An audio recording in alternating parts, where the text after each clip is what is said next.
Hi everyone, so I'm Toby, and in today's video I'm going to be talking about what product management is. I know there's a lot of buzz about product management right now. It is a competitive space, high salary, a rewarding role, etc. But I also know that a lot of people don't actually know what product management is, and honestly speaking, I didn't know about product management until 2021. So I want to create this video for people like that, or people who are curious about what product management is. Today I'm going to be talking about product management in the tech space.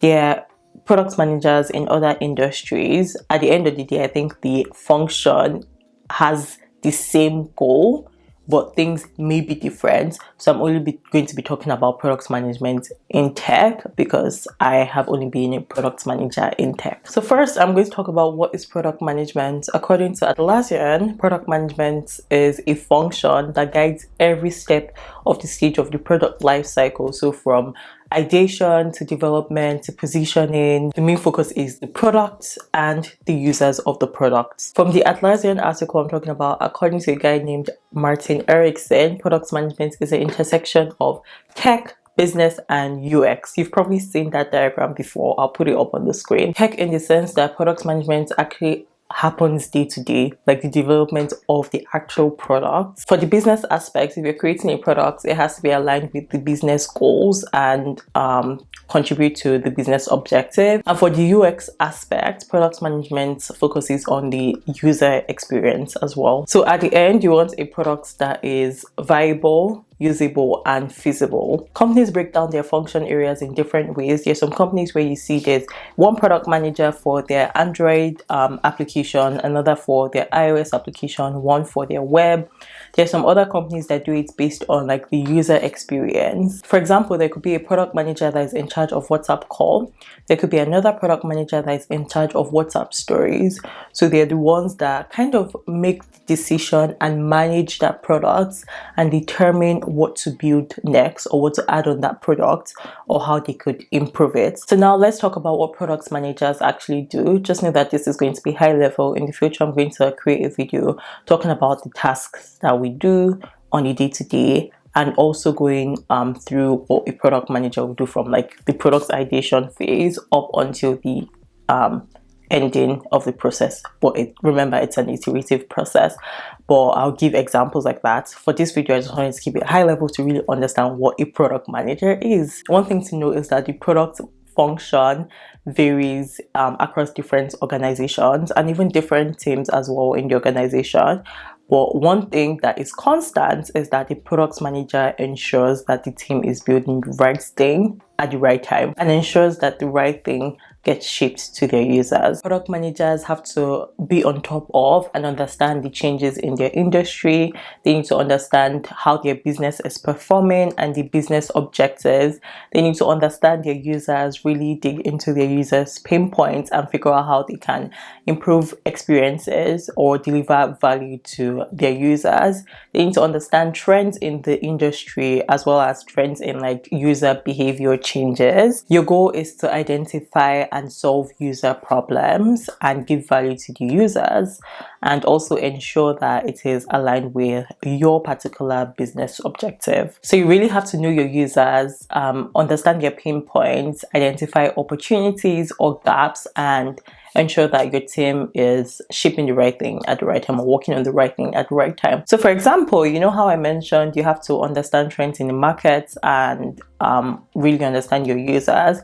When TikTok started, which was a change in the way people view content, so going from long form content to short form content, product managers at YouTube, at Instagram as well had to be on top of that. They had seen the new trend and seen that there was a shift in how people view content. So that's why YouTube Shorts and Instagram Reels came up, because at the end of the day, if your users have gotten used to a certain type of way of viewing content, then you might actually end up losing those users and they won't come on your platform, or they'll come on your platform less because they've adapted to a certain style of watching content. For example, I use TikTok more than I use Instagram now, and that is just because of of the way TikTok is. So in order to not lose a lot of their users, they have to adapt to this and create opportunities for content in that format. That's just a high level real world example to just explain what I mean by like knowing the trends in your industry and just really figuring out if it's of value to the business. And obviously there's some social media apps that didn't adapt to this or didn't make this change, and that is probably because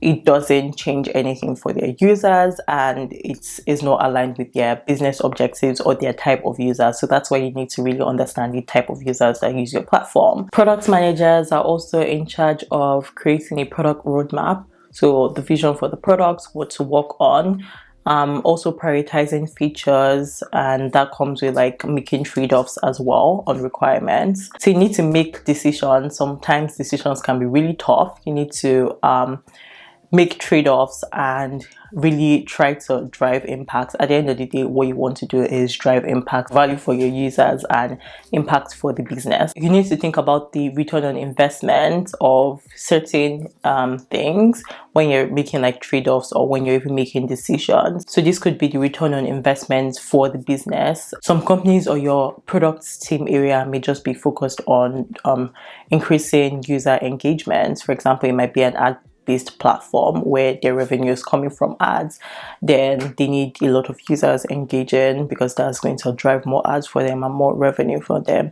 So you're going to be thinking about return on investment based on user engagement in that sense. One question I've gotten is that do product managers code? We actually aren't required to code. Some product managers actually code, and a lot of product managers were actually software developers in the past, so they have those skills.